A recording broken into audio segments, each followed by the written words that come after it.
Halo, selamat sore. Bertemu lagi kita di mata kuliah Pemasaran Agribisnis bersama saya Rianti Ardana Reswari, SEMM. Pada pertemuan kali ini kita akan memasuki pertemuan kedua, yaitu kita akan membahas perspektif ilmu ekonomi di dalam penentuan harga komoditi agribisnis. Pada spesifiknya, kita akan membahas tentang supply and demand. Nah, supply and demand ini kalau kita terjemahkan berarti adalah penawaran dan permintaan. Ini merupakan konsep sederhana dari mekanisme pasar. Baik, sebelum kita melanjutkan ke materi, saya akan menjabarkan apa saja yang menjadi tujuan pembelajaran kita pada hari ini. Yaitu yang pertama, menganalisis situasi pasar dan harga suatu komoditi terhadap konsumen, mengetahui konsep dasar penawaran dan permintaan, mendefinisikan equilibrium atau keseimbangan pasar, serta menjelaskan prinsip elastisitas dan hubungannya pada tingkat penawaran dan permintaan dalam pasar. Nah, pada spesifiknya mungkin kita hanya akan sampai di poin kedua, yaitu konsep dasar penawaran dan permintaan. Baik, kegunaannya yang pertama itu selalu saya awali presentasi saya itu dengan pertanyaan, sesi diskusi untuk memunculkan kreativitas dan ide-ide kritis, pola pikir kritis bagi mahasiswa. Jadi di sini itu saya menanyakan why study supply and demand in agricultural products. Jadi mengapa sih kita mempelajari penawaran dan permintaan di dalam produk-produk agribisnis ini? Tujuannya apa? Nah, itu sendiri kita akan mengetahui bahwa di dalam pasar agribisnis ini, komoditi agribisnis itu kita tahu itu berbeda dengan komoditi barang konvensional lain seperti mungkin elektronik dan sebagainya. Nah, kita tahu sifat nature-nya dari produk komoditi agribisnis itu adanya sifat biologisnya, yaitu daya tahannya. Nah, ini akan memperpendek supply dan demand-nya di pasar. Dan kita harus mampu mengelola bagaimana efisien dan efektif dalam penjualan produk-produk tersebut. Jadi mengapa kita mempelajari konsep ilmu ekonomi teoritisnya? Karena adanya sistem pasar bebas. Apa itu sistem pasar bebas? Nah, kita akan mengkajinya pada pertemuan kali ini. Jadi, mengapa sih kita menganalisis permintaan dan penawaran itu dengan tujuan untuk menentukan ketersediaan atau stok dan juga harga suatu komoditi di pasar. Nah, ini berarti kita akan menentukan dari kuantitas dan harga. Kalau di kurva keseimbangan pasar itu, jadi pasar itu di definisi kita sebagai mahasiswa ekonomi, itu pasar bukan hanya sekedar pertemuan antara penjual dan pembeli, tidak ya, konteksnya lebih besar dibanding itu. Jadi di sana itu terjadi pertemuan permintaan dan penawaran. Nah, itulah yang disebut keseimbangan pasar. Nah, di sini kita mempelajari itu tujuan utamanya karena ini kita akan menentukan ketersediaan, availability-nya, ketersediaan produknya yang akan kita tawarkan kepada konsumen dan juga harganya yang akan kita berikan juga kepada konsumen. Nah, sistem pasar bebas ini nanti akan kita jabarkan pada slide-slide selanjutnya. Jadi, kenapa ya Bu, ini kok ada permintaan, penawaran, lalu ada sistem pasar bebas? Nah, ini nanti konsepnya akan menarik pada slide berikutnya. Saya akan melanjutkan. Nah, pertama itu kita harus membahas dulu sistem perekonomian. Nah, di sini kita dapat lihat ya, mungkin gambarnya itu cukup menarik. Ini dari pasar tradisional. Jadi di sana ada tomat, ada komoditi cabai. Nah, itu kenapa kita mempelajari di dalam agribisnis ini ada ruang lingkup ekonominya. Karena di sini situasi pasarnya mungkin kita sering lihat di dalam berita-berita itu ada cuplikan bahwa kelangkaan. Nah, kelangkaan ini merupakan permasalahan di situasi pasar ekonomi, yaitu kelangkaan ini terjadi karena keterbatasan sumber daya ya. Jadi makanya ada ekspor, ada impor. Itu karena keterbatasan sumber daya.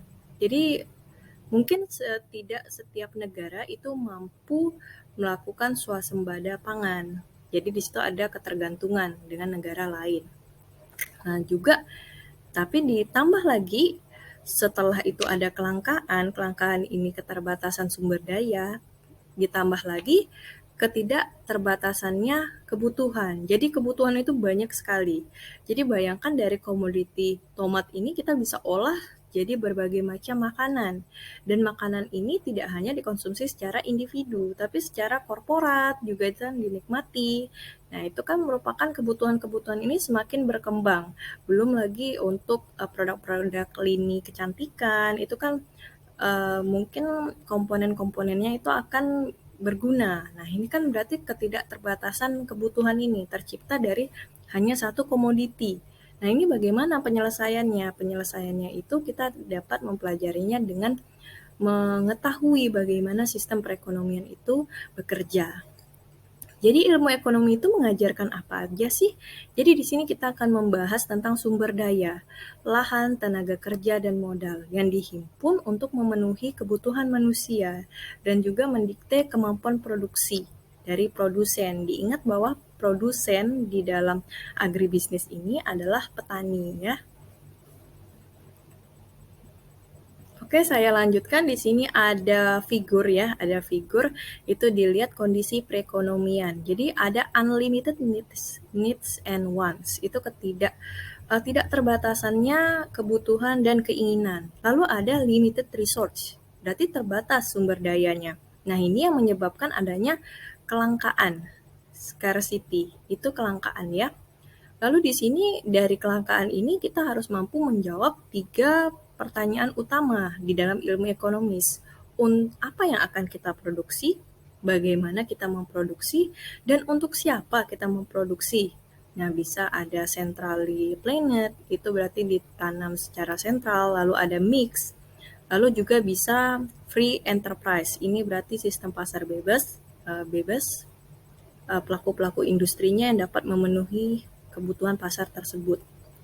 Jadi selanjutnya kita masuk ke dalam perekonomian yang bersifat bebas dan kapitalistik, free market. Nah, di sini free market itu apa? Free market itu berarti konsumen kita itu, perusahaan itu mengacu pada keinginan konsumen yang menjadi fondasi dari setiap penentuan harga, lalu ketersediaan kita. Dan ini keinginan-keinginan ini juga dapat menjadi penyebab kelangkaan sumber daya. Lalu bagaimana konsumen ini dapat mengungkapkan keinginannya? Nah, dapat adanya kita kalau di dalam simbiosis mungkin ada saling menguntungkannya ya. Setelah kita memberikan kebutuhan mereka, nah penawaran apa yang kita dapatkan atau permintaan apa yang kita dapatkan itu kan ada exchange-nya itu melalui uang atau pengeluaran. Nah, ini dari mana konsumen itu mendapatkan kekuatan? Kekuatan itu didapatkan dari ini, kekuatannya dari tingkat harga, kemampuan membayar mereka. Itu yang membuat mereka menjadi memiliki power di dalam sistem pasar kapitalis ini atau free market. Oke, kita mungkin kayak masih sering ya kita membaca, kita mendengar, ataupun kita melihat sistem pasar bebas. Nah, ini dicetuskan oleh Adam Smith pada tahun 1776. Ini dicetuskan ada konsep the invisible hands. Jadi di sini itu tangan yang tidak terlihat. Kalau kita terjemahkan secara harfiah, seperti apa tangan tidak terlihat itu kan mungkin konsepsinya masih bingung ya. Tapi sistem pasar bebas ini sebenarnya mekanisme yang sangat liberal. Jadi pelaku pasar itu atau industri itu diberikan kebebasan. Dan konsumen juga diberikan kebebasan tanpa intervensi pemerintah. Jadi di sini kita lihat bahwa kita baca, kita pedomani bahwa bisnis secara tetap memantau perubahan keinginan konsumen pada saat menawarkan berbagai alternatif, menanggapi perubahan harga, dan mencari cara paling efisien dalam memproduksi. Sementara produsen ini harus waspada terhadap perubahan cadangan sumber daya yang terbatas dan mahal. Nah, dikarenakan ada aspek terpenting dari sistem pasar bebas itu adalah keinginan konsumen yang tadi harus kita penuhi di sini. Kita lihat di sini ada needs and wants, kebutuhan dan keinginan. Ini berasal dari konsumen. Dan resource berasal dari perusahaan atau produsen ya di sini konteksnya. Nah, produsen ini sangat harus di dalam pasar bebas ini dia harus mampu memenuhi kebutuhan pelanggan yang tidak terbatas itu dengan sementara sumber dayanya ini terbatas. Nah, mereka menawarkan berbagai alternatif. Nah, karena kebutuhan yang tidak terbatas serta mereka memiliki power ini in term of dalam istilahnya itu voting with their dollars. Jadi melalui uang yang mereka bayar itu adalah power mereka. Dan di sini aspek terpenting dari sistem pasar bebas itu adalah keinginan konsumen.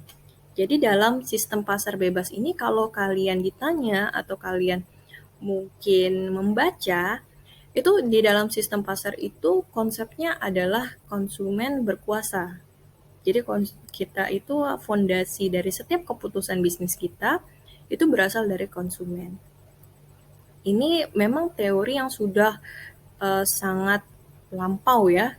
Tapi apakah masih relevan? Itu mungkin kalian boleh diskusikan bersama teman kalian. Karena di sini kalau kita konteksnya di dalam masyarakat modern itu sekarang berbagai macam perubahan ya consumer behavior itu membuat konsumen itu bahkan sudah tidak lagi tempatnya kita menempatkan bahwa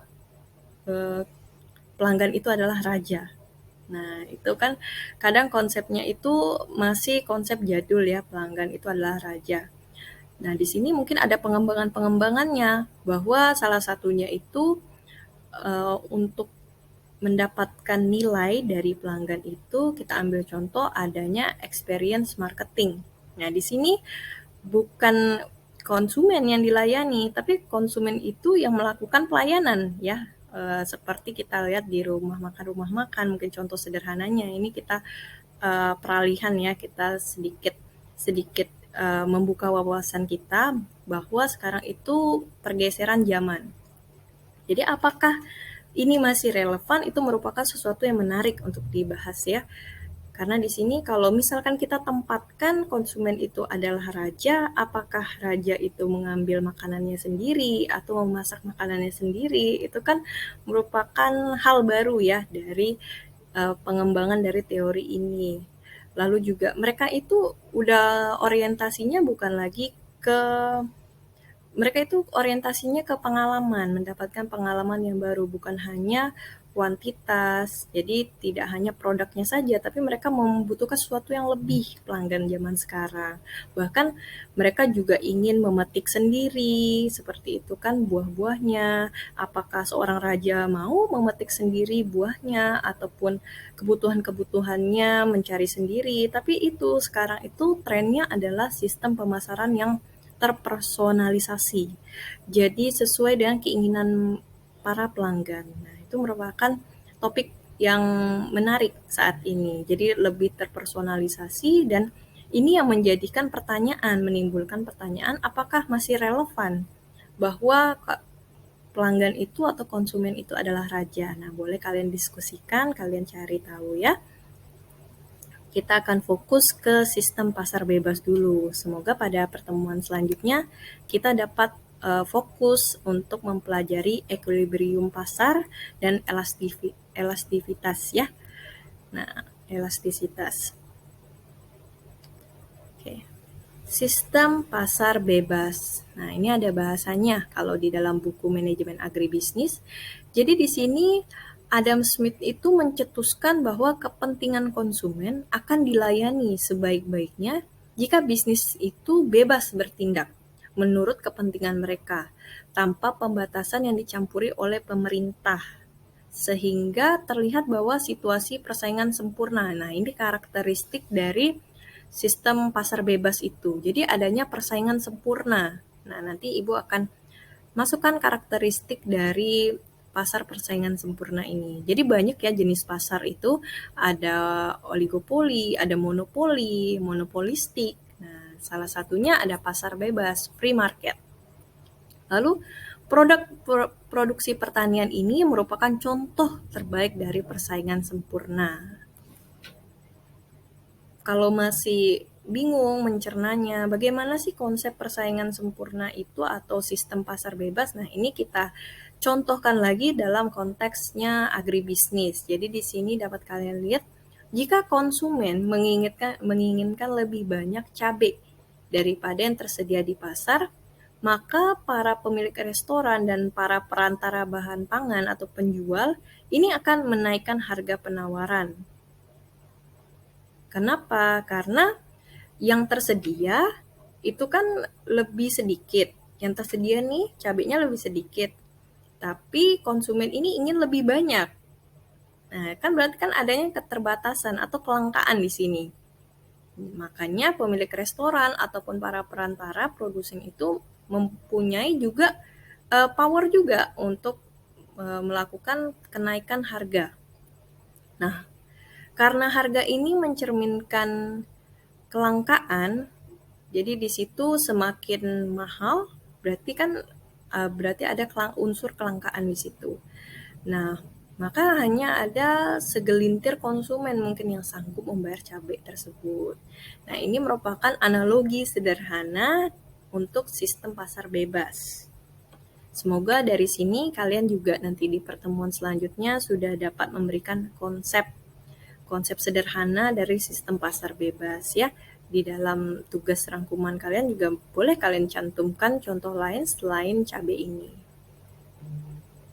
Oke, selanjutnya ada karakteristik pasar persaingan sempurna. Nah, persaingan sempurna ini seperti apa contohnya? Yaitu kita lihat ya, sambil kita bayangkan juga kalau di dalam agribisnis atau sektor pertanian ini jumlah produsen pertanian yang besar. Iya, petani besar. Lalu homogenitas sebagian besar komoditi pertanian. Nah, ini kan meskipun ada inovasi-inovasi tapi misalkan keseragaman homogenitas ini ya. Jadi wortel. Jadi banyak yang nanam wortel kan di dalam satu lahan itu bisa variasi, bisa beragam jenis-jenis komoditi pertaniannya. Nah, ini yang menyebabkan homogenitas sebagian besar komoditi pertanian. Jadi barang itu sama. Lalu juga jumlah pembeli produk tani yang besar tentu saja kita saja sehari-hari juga membutuhkan karena sebagai bahan pangan kita kan.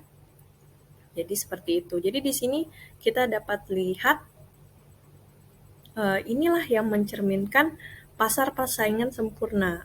Nah, pasar persaingan sempurna ini ada di produk pertanian ya.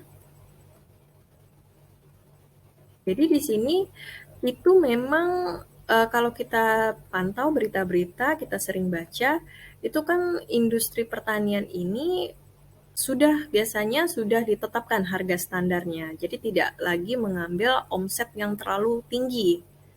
Karena sudah distandarkan oleh pemerintah. Karena ini persaingannya sempurna, kompetitornya banyak, juga menyangkut halayak orang banyak juga, masyarakat juga. Nah, ini balik lagi bahwa tujuan dari pemasaran agribisnis ini untuk kesejahteraan masyarakat.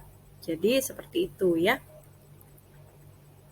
Nah, mungkin di sini Ibu akan menyampaikan sedikit konsep dasar dari penawaran dan permintaan. Nah, ini ada bunyi hukum dari penawaran.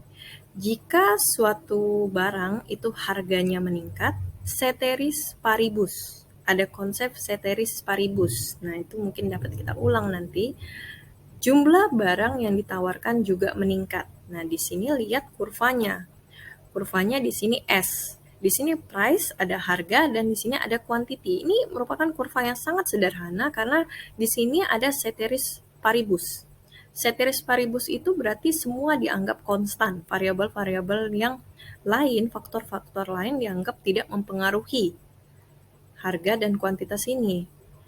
Jadi di sini kalau harga, jadi linear ya, kalau harga meningkat, jumlah barangnya meningkat juga. yang ditawarkan. Selanjutnya ada hukum permintaan. Jika jumlah barang atau jasa yang diminta akan berhubungan terbalik dengan harganya. Nah, ini kan ceteris paribus. Jadi kalau misalkan harga ini kan kalau kurva naik di sini berarti semakin tinggi kan harganya semakin tinggi, itu kuantitasnya semakin rendah ya. Kalau di sini harganya semakin rendah, maka permintaan barangnya itu semakin tinggi kalau konsep dari permintaan. Nah, ini merupakan konsep dasar dari permintaan ya.